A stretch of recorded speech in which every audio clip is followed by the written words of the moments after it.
Olá pessoal, Canal Brasil Notícias chegando, trazendo mais informações para vocês. Eu sou Fagundes. Vocês que estão acompanhando aí a mídia, né? Vocês viram o ocorrido na China, né? E como isso tem repercutido, e mais do que isso, né? O posicionamento da primeira-dama e o posicionamento de muita gente aí ligada então à primeira-dama que defendeu ela. E aí, ignorando, né, a falta da ética, a falta de protocolo, a falta de educação da primeira-dama, né, que não só constrangeu o Brasil, mas claramente também constrangeu o presidente da China, a primeira-dama, a esposa do presidente da China, né, ficaram constrangidos com a falta de compostura aí da primeira-dama, né? Enfim, isso tem acarretado aí nas mídias, né? Porém, né, a primeira-dama resolveu falar isso em um evento, né, e se justificar. Só que tem alguns pontos que a narrativa dela ao se justificar é uma e a fala dela com o governo chinês foi outra.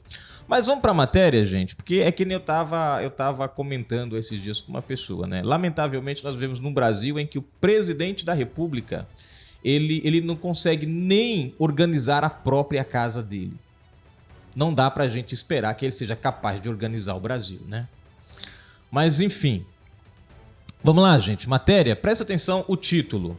Janja afirma que nenhum protocolo a fará se calar, né? Sobre Xi Jinping. E isso é preocupante, gente. Por que é preocupante? Porque os protocolos, gente, eles servem para ditar uma cerimônia, né? Os protocolos servem para trazer harmonia, porque imagina uma cerimônia, um evento sem protocolos, é uma anarquia. E aí eu me lembrei da fala do próprio Lula quando ele chamou o Donald Trump lá na Rússia de que ele era um anarquista. Anarquia é o que, gente? É um país sem um país sem controle, sem regras, sem protocolos, sem ética, todo mundo faz o que dá na telha. E Janja, quando ela fala que nenhum protocolo a fará ficar calado, ela está dizendo assim: eu desrespeito todo e qualquer protocolo que eu achar bem de desrespeitar. Eu vou passar por cima de toda e qualquer ética se eu achar que devo passar. E aí a gente percebe que se ela, como primeira-dama, passa essa imagem de falta de respeito aos protocolos, e não adianta vir com essa história, porque é machista, porque é... Não, tem nada a ver, gente. Tem nada a ver. Por que não tem nada a ver? Porque o protocolo, ele não é feito baseado em se é homem ou não. Não. O protocolo é feito... Primeiro cavalheiro, se fosse um homem e o presidente da República fosse uma mulher lá na China... Quem estaria lá como primeiro cavalheiro no lugar da Janja, vamos supor, né? Vamos supor que o presidente da República fosse uma mulher, né? E aí o esposo dela está lá na viagem, ele seria então o primeiro cavalheiro, que é o correspondente à primeira-dama. Nessa reunião, o protocolo também serviria para ele da mesma forma. Então não tem nada a ver com ser mulher ou não tem nada a ver com fala macho, não tem nada a ver, gente. Tem a ver com respeito às entidades. E é engraçado que essa turma é quem cobra tanto o respeito das entidades, né? E são elas mesmas quem denotam esse desrespeito. Bom, vamos para a matéria? Olha só o que diz a matéria. A primeira-dama Janja da Silva se pronunciou nesta segunda-feira, 19, pela primeira vez sobre a polêmica que envolveu sua fala durante o jantar com o presidente da China, Xi Jinping. O episódio provocou desconforto dentro do governo e expôs uma crise diplomática durante a abertura de um evento promovido pelo Ministério dos Direitos Humanos da Cidadania. Janja reforçou seu compromisso com a defesa de crianças e adolescentes. Ela destacou a urgência de responsabilizar plataformas digitais pela disseminação de conteúdos nocivos e justificou sua postura ao abordar o tema com o líder chinês. Não há protocolo que me faça calar se eu tiver uma oportunidade de falar sobre isso, com quaisquer pessoa que seja, afirmou a primeira-dama brasileira. E aqui não me calarei. Eu quero dizer que a minha voz, vocês podem ter certeza de que vai ser usada para isso, disse Janja. E foi para isso que ela foi usada na semana passada, quando eu me dirigi ao presidente Xi Jinping após a fala do meu marido sobre uma rede social. Uma coisa que chama a atenção, e aqui eu vou colocar para vocês aqui a fala dela, deixa eu ver aqui, gente. Revista Oeste, tá aqui o Twitter, deixa eu ver aqui. A primeira-dama, Janja Lula da Silva, se pronunciou nesta segunda-feira 19, pela primeira vez, sobre a polêmica, né, do episódio lá pra... Deixa eu colocar aqui na tela para vocês, gente. Deixa eu ver aqui se eu consigo colocar. Agora, uma coisa que vocês vão observar aqui é que ela vai falar em defesa das crianças. Prestem bem atenção. Quando você... Deixa eu ver aqui, gente. Cadê aqui a partezinha, gente? Eu perdi aqui. Pera só um segundinho.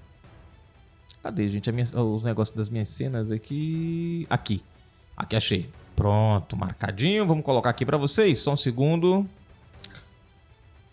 Observem bem que ela vai falar aqui no vídeo das crianças, né? Das nossas... Mas lá no Xi Jinping, ela não falou das crianças, gente. Ela falou do avanço da direita. Então vejam, a explicação é uma. Tá? A explicação... Vou tirar aqui rapidinho, deixa eu ajeitar aqui. Coloca na tela para vocês agora, ó. Tá aí na tela de vocês. A explicação de Janja é uma, mas a fala de Janja é outra. Porque lá ela criticou o avanço da direita, que o algoritmo estava ajudando a extrema direita. Já nesse evento, ela fala que estava defendendo as crianças. Então você vê que são dois discursos diferentes para tentar justificar algo que é injustificável, gente. Que lamentavelmente o nosso Brasil tá virando uma piada, né? Vamos lá? Não posso deixar de refletir aqui nesse momento com vocês a angústia desses novos tempos, marcados pela revolução dos meios de comunicação, com a ampliação do acesso da sociedade a novas tecnologias digitais, que com toda mudança vem acompanhada de aspectos positivos e negativos. A falta de responsabilização das plataformas digitais no Brasil tem contribuído para a intensificação e a diversificação das infrações no ambiente digital. E ainda a falta de conhecimento dos critérios, tais como classificação indicativa e conteúdo e moderação dos conteúdos dessas plataformas que as plataformas oferecem.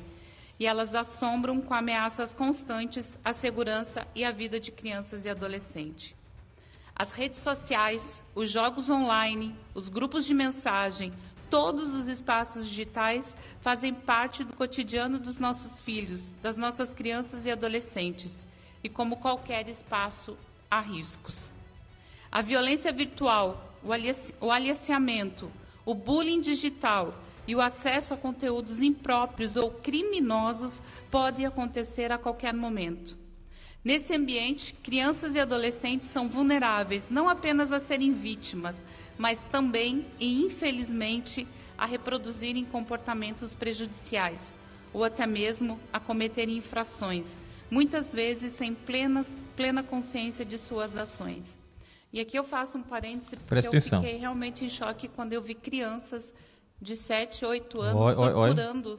Menina, fala isso não, pelo amor de Deus. Certamente não. Eles virem algum vídeo adulto.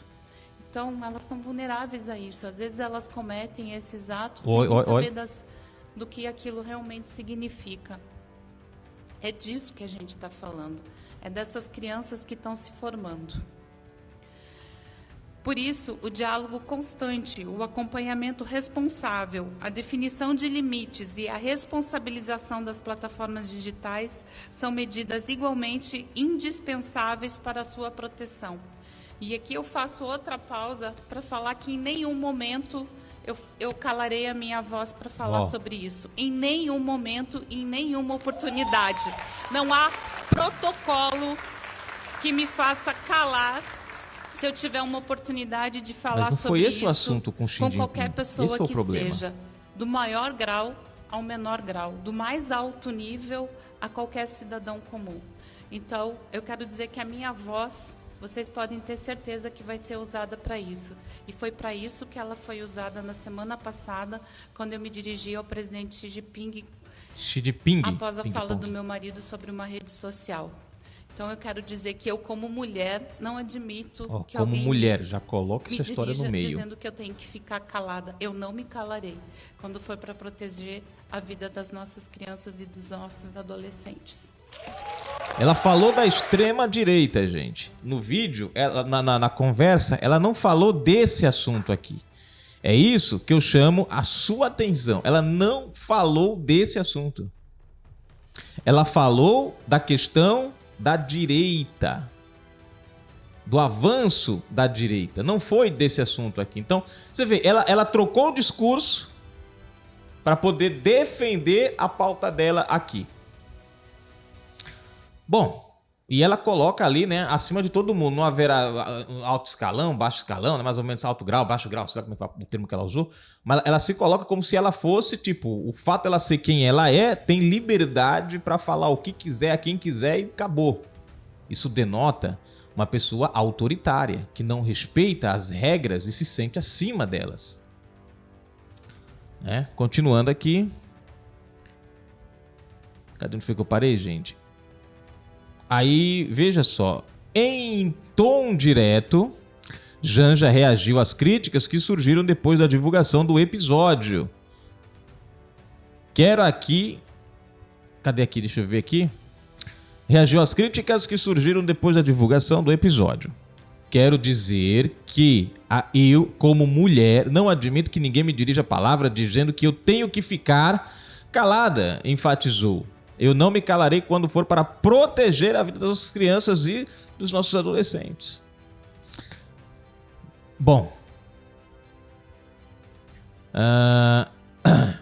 A divulgação da conversa causou mal-estar entre diplomatas e membros do governo. A jornalista Andréa Saad, do canal de TV Globo News, revelou que a fala da primeira-dama teria constrangido a diplomacia brasileira. A informação irritou o presidente Luiz Inácio Lula da Silva, que confirmou ter introduzido o assunto com Xi Jinping. Lula responsabilizou assessores pelo vazamento da conversa reservada internamente. O episódio gerou tensão no Palácio do Planalto. Ministros próximos ofereceram seus celulares para demonstrar lealdade e tentar apaziguar a crise. Tá aí, gente, a matéria. Eu chamo a sua atenção aí para esses detalhes, né?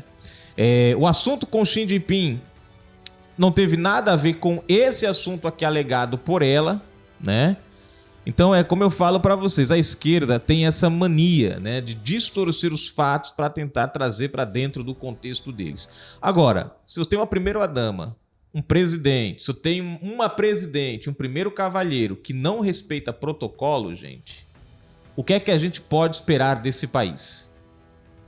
Protocolos não são feitos para calar homens ou mulheres, porque é homem ou porque é mulher. Não, protocolos são feitos para que uma cerimônia tenha um mínimo de decência, tenha um mínimo de, vamos dizer assim, seja um momento tranquilo, organizado, um mínimo de organização. Para isso servem os protocolos. Mas nós temos uma primeira-dama que ela deixa bem claro que protocolo para ela, ó, tanto faz como tanto fez, ela não liga mesmo. E aí como é que a gente pode ver, né? Ela disse que ia mudar, né, o conceito de primeira-dama. E realmente, Janja está mudando o conceito de primeira-dama e é triste ver o conceito de primeira-dama brasileira, né, entrando para o rol dos micos, por assim dizer. Porque é uma vergonha atrás da outra o que a gente tem passado no Brasil. E vivemos um momento em que a gente nem pode expressar isso, porque tudo que você fala agora é misô, né? É machismo. Quer dizer, a pessoa não comete mais erros por ser mulher. Não. A pessoa agora tem essa proteção. Isso dá a ela o direito de ser, de fazer o que quiser, como quiser, passar vergonha, quebrar protocolo, envergonhar o país. Mas não, eu sou né? Então eu não aceito. Enfim, deixa pra lá. Vamos pra coisa aqui, né, gente? Rosas Petúnia, minha amiga, comentando aqui, deixa eu ver. Like dado, parabéns pelo seu trabalho. Obrigado, querida, um bom dia para você. Mota pedirá urgência para a votação de pacote antifraude no INSS, né? Quer dizer, quer demonstrar que realmente está fazendo alguma coisa pelo povo? Começa, né, fazer nesse assunto aqui, devolver o dinheiro do povo. Bruno Silva, e o rumo da política vem mudando muito nos últimos dias. Comentou ele no vídeo. Mota pedirá urgência para a votação de pacote antifraude no INSS. Tá valendo aí, meu irmão. Valeu. Próximo comentário. Silvio comentou aqui, essa empresa não tem respeito com o cidadão. Boicote aos produtos GM. Comentou ele aqui num vídeo antigo. Com o aumento da crise, GM demite funcionários por telegrama e sindicatos ficam furiosos. Olha, para ser sincero, eu não vejo a GM com desrespeito aos funcionários, não. Desrespeito é os sindicatos, né? Naquele momento que queriam forçar as empresas, mesmo sem condições de manterem os trabalhadores, a manterem eles lá, levando assim as empresas a simplesmente a quase falência, né? E no caso da GM, ela demitiu, ela fez o aviso, cumpriu com o papel dela no sentido de direitos. Então eu acho que o problema aqui não é o fato da empresa ter ou não respeito, né? Porque a fala da nossa amiga aqui é que ele disse que ele não vai mais boicotar a GM. Acho que só ele boicotou a GM. Só ele. Bom, gente, deixa eu ver aqui. Bom, tá aí finalizando. Daqui a pouco a gente volta com mais informações e vamos ficar ligados. Lembrem, gente, as regras são feitas para se respeitar, independente de ser homem ou de ser mulher. E Janja, ela se coloca acima dessas regras e ela, como primeira-dama, ela devia ser o exemplo, né? Vamos dizer assim, de respeito às regras e às entidades. Mas parece que nós vivemos uma anarquia no Brasil. Bom, gente, fui!